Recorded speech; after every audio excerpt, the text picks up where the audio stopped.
I'd like to introduce our newest sponsor, Swim Angelfish. Swim Angelfish is an online certification program that strengthens your teaching curriculum to serve swimmers of all abilities. Swim Angelfish will prepare you and your instructors with the skills to teach swimmers with autism, physical disabilities, anxiety, sensory and motor conditions, and more. Learn to teach skills faster and with more comfort with Swim Angelfish. Apply for an Only Alpha Pool Product Scholarship and receive up to 50% off your certification. Go to swimangelfish.com today to apply.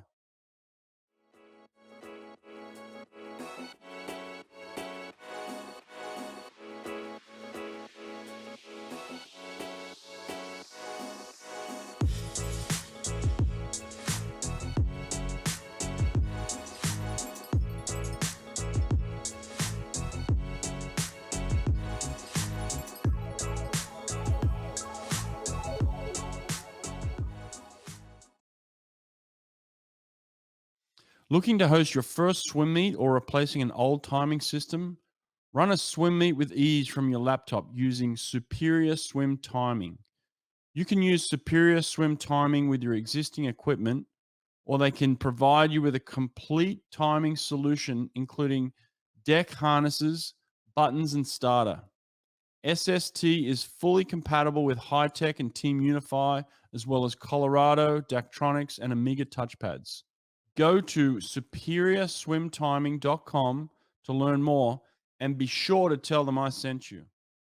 Nate's come out with another awesome tool for the swimming community.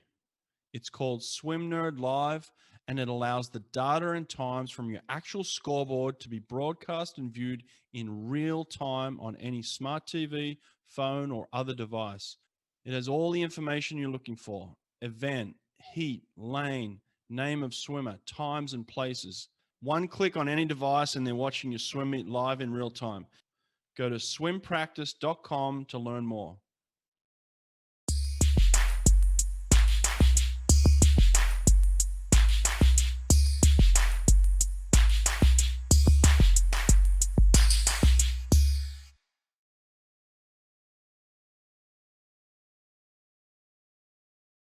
All right, David Curtis, welcome to the podcast, mate. How are you?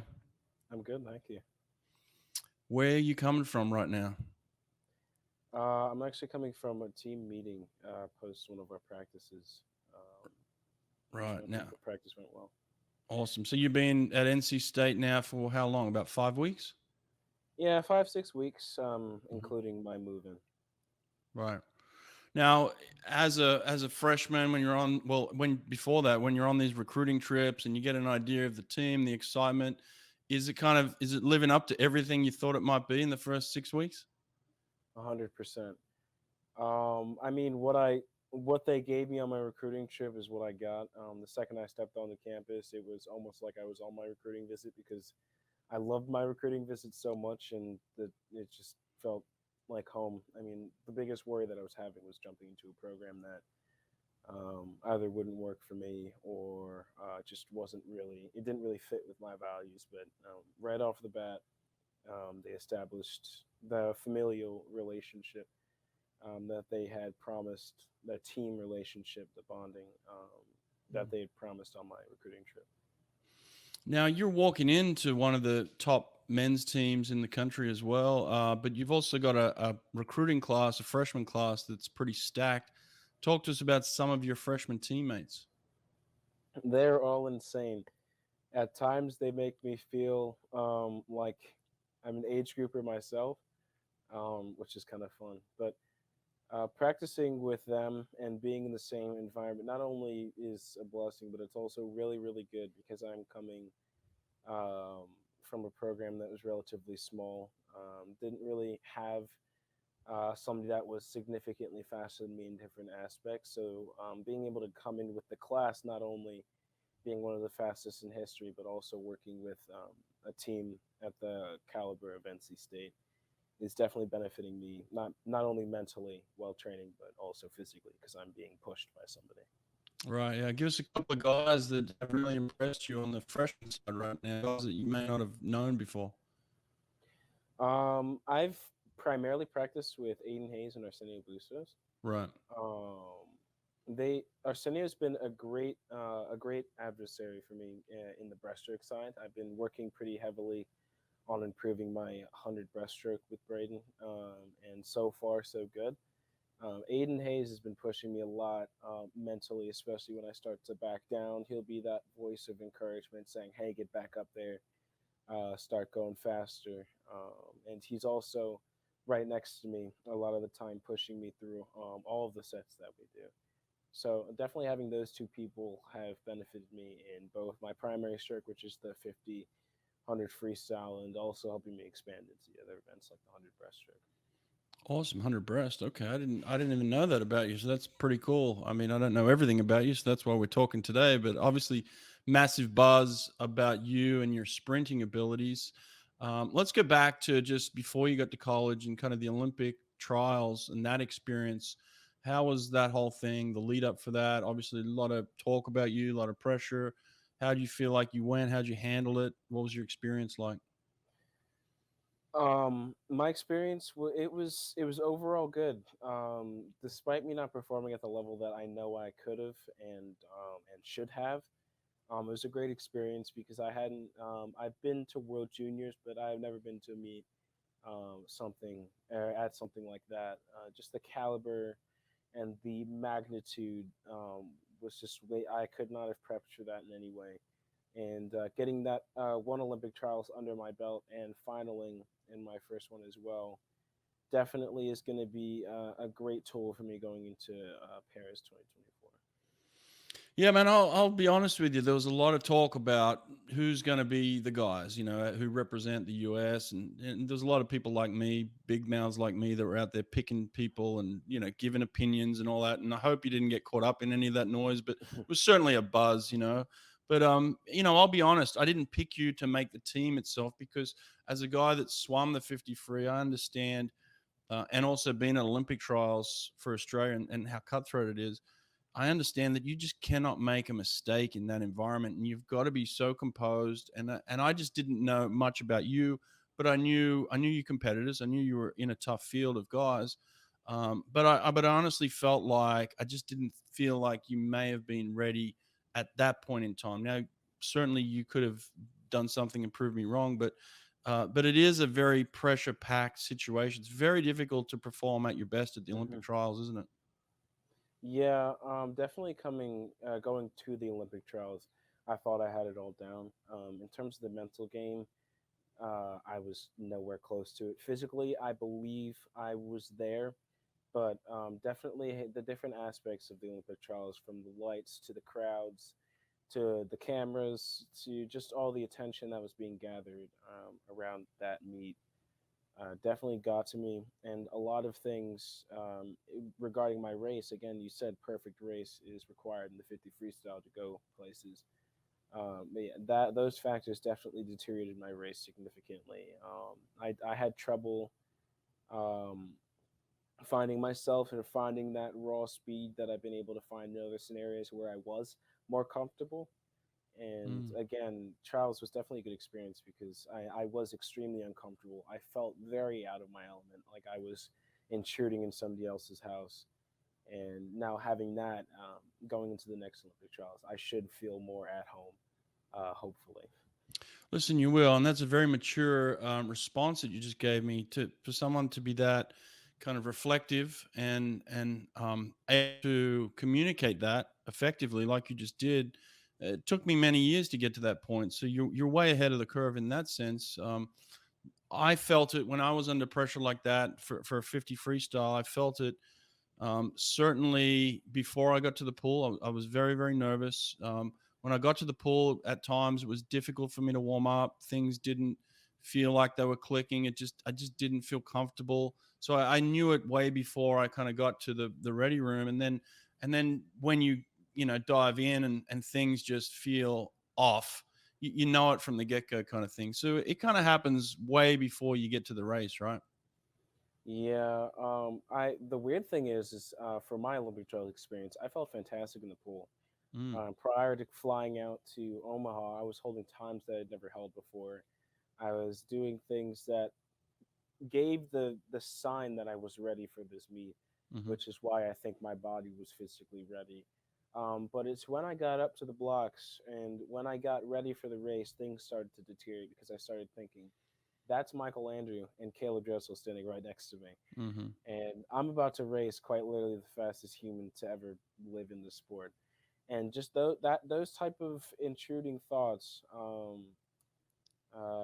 definitely took my mind away from where I needed to be in terms of the level of focus Hmm. to go into the race. Because for me, the 50 free is 10% physical and 90% mental, because I need to get myself into that mental state to allow my body to do what I've trained it to do. And I just never really reached that at the Olympic trials.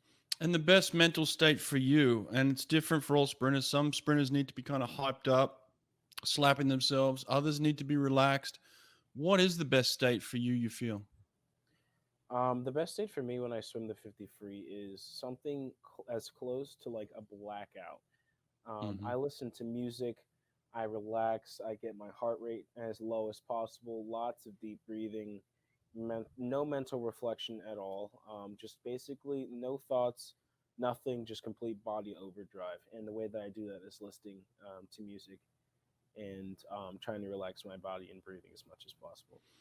I'm very similar to you in the sense of all that, except the music part. I used to put a towel over my head and kind of go into a meditative state where I just almost like have that blackout feeling in my mind where nothing's happening. There's complete silence, but I would need to put the towel on to kind of block all the noise and the sound and the sights out myself. The music to me was a little bit of a distraction. So, but I can relate to having to just feel completely at ease. Now, when you're not that, when you're thinking of Caleb Dressel and Michael Andrew and other things, how does that manifest in your race? What does it feel like to you when you start taking the first few cycles? Are you aware that something's not right? Most of the 50 freestyles that I've had throughout my career have been blackout, but the one that I do remember from trials was the semifinals. I definitely felt I felt like I was trying to be something like that I wasn't originally like at. I don't know how to explain it, but I was changing my race strategy without even meaning to, and I could feel it. Hmm. The cycles felt different. My breathing was off. You shouldn't really breathe in the 50 freestyle, and I'm working on that now. But Hmm. specifically with that race, just things I got up to the block with a head full of thoughts, and having that head full of thoughts didn't allow my body to hit that overdrive and that almost automatic state, which led to me overcompensating on things like the underwater and overcompensating things like the breathtaking, where I have specifically strategically planned it out to be. I like all that what you just said there, and especially where you talked about race strategy. Most people who don't swim at 50 think there's absolutely no strategy at all. They think it's just slap the water as hard as you can and get to the other side as fast as you can. It like kind of like brute force. But to me, there's a science to it. There's an art to it. I mean, you watch an Anthony Irvin swim at his best, and you can tell it's an art form. So, in terms of strategy for yourself, what is the type of strategy you're looking for when things are really clicking for you? For long course, actually, this does apply to short course as well. I break my race down into four parts. The start and underwater are paired Hmm. together. It's the Hmm. breakout is part number two. The mid half of my race, which tends to be roughly from the 15 meters to the 35, and then the finish. Right. And I, throughout the season previous to Olympic trials, had been working on perfecting each individual part by working each individual part separately throughout the months and isolating different types of things and strengthening what I was bad at. Like my first 15 meters of all of my races really are is absolutely terrible. So that is definitely something that as a part of my race strategy I needed to work on, in which I tried my best. But yeah, I try to split things up into small pieces so that I can take individual pieces, work on them, and then see how I improved over the course of the season. I love that, man. I love it. It's so accurate. You're on point. I mean, there's no doubt, there's no reason for me to not understand now why you're one of the best sprinters in the world, especially for your age, but an up and coming sprinter who's going to be doing some big things, because you get it. I mean, you completely get it. You break the race down into segments, you train the segments, you work on your strengths, you figure out your weaknesses. You said your start and your underwaters was a weakness right now. What's going on with that? I've got the explosiveness. I've been doing a series of tests recently, actually, to make sure that that was a fact, and it has proven to be that I am extremely explosive. But the technique of my start, the entry of my start, and the underwater are weak points, because what happens is I'll have that power and that reaction time off the block, get in the water, and then lose that speed. If you watch Caleb Dressel, the second he hits that water, he's gone, Mm. because he carries that speed over from his start, and that's something that Braden's been working on. Braden's been working with me on, is that carrying the speed through the start into your breakout. Because if you look at the back halves of my race, specifically from the Pro Series in Tennessee, Knoxville a couple years ago, the back half speed is there. Like I have the ability to close. It's just getting that start out so that I'm with the competition out front. That's definitely something that I need to work on. That's cool that you said Braden's already working on that. Within the first 6 weeks of being at NC State, you're already working on a weakness of yours, like the start itself. Is that part of training already? Yeah, we're working. We're going to be working technically on the start technique itself, as well as the underwater preparation. Because in short course, obviously, there's more walls, which means there's more underwaters. And since that's not a strength at the moment, that's something we need to hop on to right away. Since I need to be competitive when it comes to NCAA's and ACCs. Well, if you listen to my Braden podcast, he gave a segment of about 20 minutes that we talk specifically about underwaters. He's got to be one of the best in the business at improving that, obviously, with the history of the guys that have come through the program and the progressions they've made. So I've no doubt that you're going to get a lot better in that area, which will be scary for your competitors once you develop that strength as well. That's pretty cool. Going back to kind of just being there for the first 6 weeks, is there anything that has kind of surprised you? Is there anything being particularly challenging in the first 6 weeks? I came from Pennington School in New Jersey, so it definitely prepped me for the academic side. So getting into the academics here has definitely been smooth. There's a ton of academic support that they've offered me so far, which has helped me stay in the game and in that aspect as well. The one thing that I was surprised about was the practice intensity. I mean, I'm coming from a club team again, a small club team in New Jersey, and I thought the practices there were hard. And then I came here and only was to realize how wrong I was, and the intensity in each practice, and how everybody is pushing each other constantly back to back to back. Just everybody, it's just the intensity, the teamwork, and the team atmosphere was something that I was aware of, but not quite fully um, understanding until I stepped foot into my first practice. Right. I've highlighted Braden. We've talked about Braden, but I got to tell you, I started my career as a low level assistant coach, sharing an office with Brian Barnes. I know Brian's with you guys now. How's he doing? He's doing real well. He's one of the favorites on the coaching staff. I like him a lot. I don't interact with him as much in a practice standpoint, as he's more focused on the IM groups, but we do cross paths occasionally, and he's a great motivator for me in my lane. He's a good man, and I highly recommend you spend some time with him just off the pool deck, maybe in his office, just sitting and chatting. He's got a lot to teach. Really good person. You get a lot from him. So tell him I said hi. Now listen, I left college a few years ago, and there was no such thing as kind of this NIL contracts that you guys are dealing with now. You made a big announcement today on your social media, and we can see it on your chest right now. Congratulations on the new partnership with TYR. Talk to me about that one. Thank you, I appreciate it.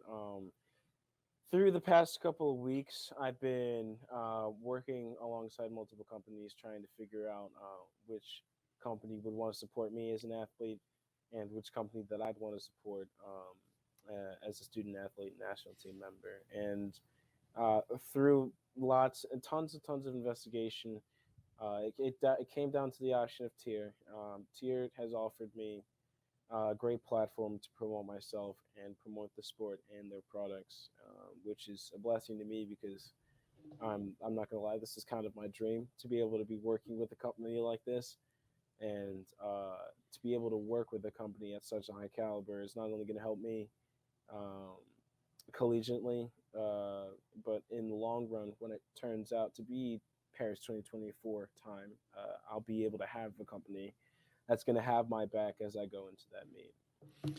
Yeah, talk to me about this process, man. I don't get it. It's really foreign to me. So, how did you gather information about the changes in all of this? Were you getting information from the school? Did you hire a management company? How did you figure all this out? A lot of it was research, meetings with the compliance staff at NC State, the people who work with more the legal side of sports, and actually what's called an alpha ambassador. NC State has a program.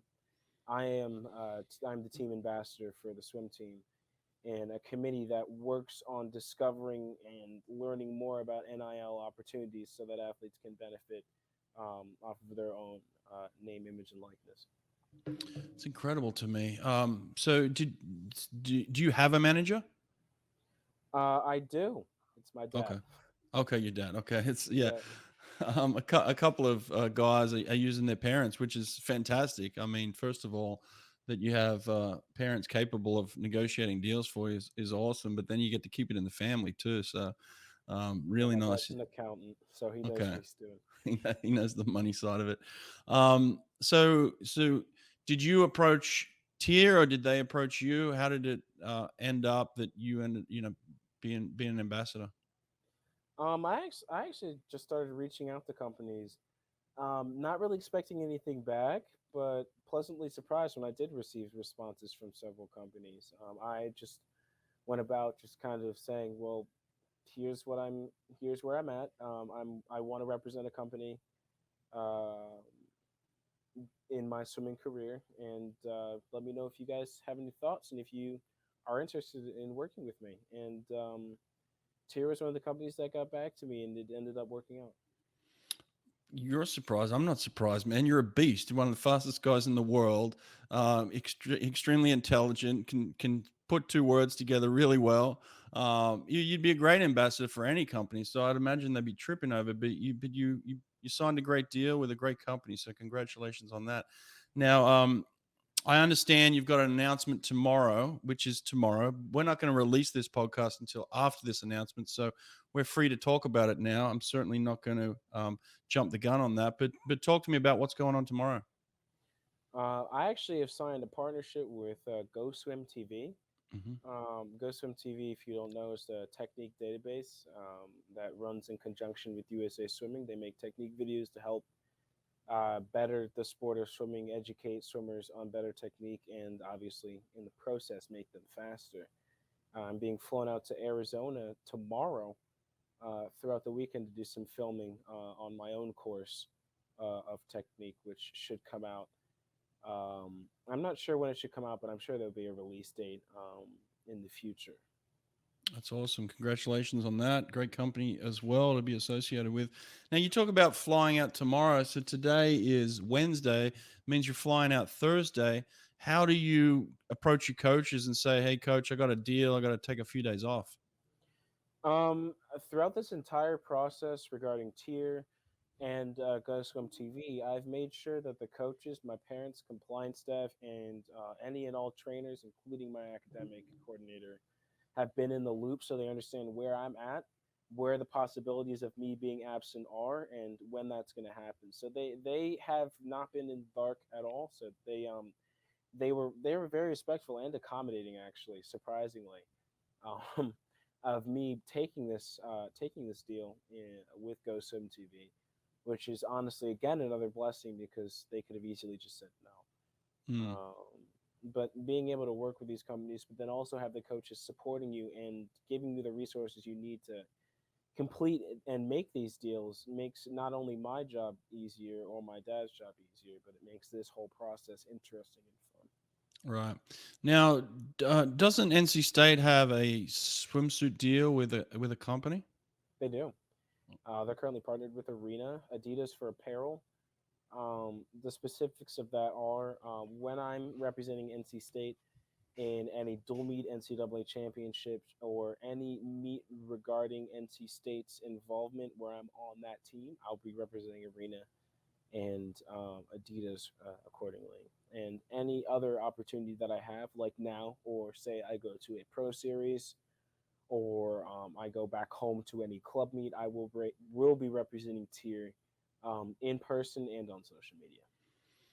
Right, right. Now, throughout the season, even though you're going to be swimming in arena, you can still do a lot of personal social media for tier, right? Correct. Yeah. Okay, okay. It makes sense. I mean, it's a hard thing for me to wrap my head around this because we came from the amateur side of it where you couldn't take any. I mean, there was so much stuff going on. I actually got investigated when I was in college myself as a swimmer. The NCAA. I was swimming up and down the pool one day with the team, and these guys walk in suits, and my coach points at me and he's like, "Come over here." I have to get out of the water in front of everybody. They pull me into a room in my swimsuit with these guys in suits, and they're like, "All right, the next words you speak to us are going to determine whether you stay in college or you get sent home." And then they proceed to ask me if I accepted any prize money at some point, which I did. I took like $1,500 in a race once, and got fully investigated, got suspended, had to pay the money back, and all that. So for me, this is very foreign to be hearing that young freshmen are signing deals. I think it's outstanding, but I imagine it would be very difficult for the coach to kind of manage it all. Are there other guys on your team signing deals as well? At this moment in time, I can't comment on that just because of the privacy of the swimmers and the companies that they're working with. Yeah. Also, I don't have sufficient enough information to give you any context on that, but I'm sure in the background of everything else going on, there are obviously our NCAA champions and other top tier athletes that are being pursued by companies. Yeah, for sure, for sure. Now, do you have to take the specific contract to your compliance before you actually sign it? I actually used compliance more as a safety measure. I took the contracts and ran it through them just to make sure that it was NCAA compliant, and then I would run it through my dad to see if there's anything that was sparking any red flags and or needed revision. But I just tried to use as much resources as that I had available to me to make sure that this all worked out safely, so that I could keep my status as an NCAA athlete while still representing tier. Now, is there a limit on how much sponsorship you can get or anything like that? Is it unlimited? As far as I know, there is no limit.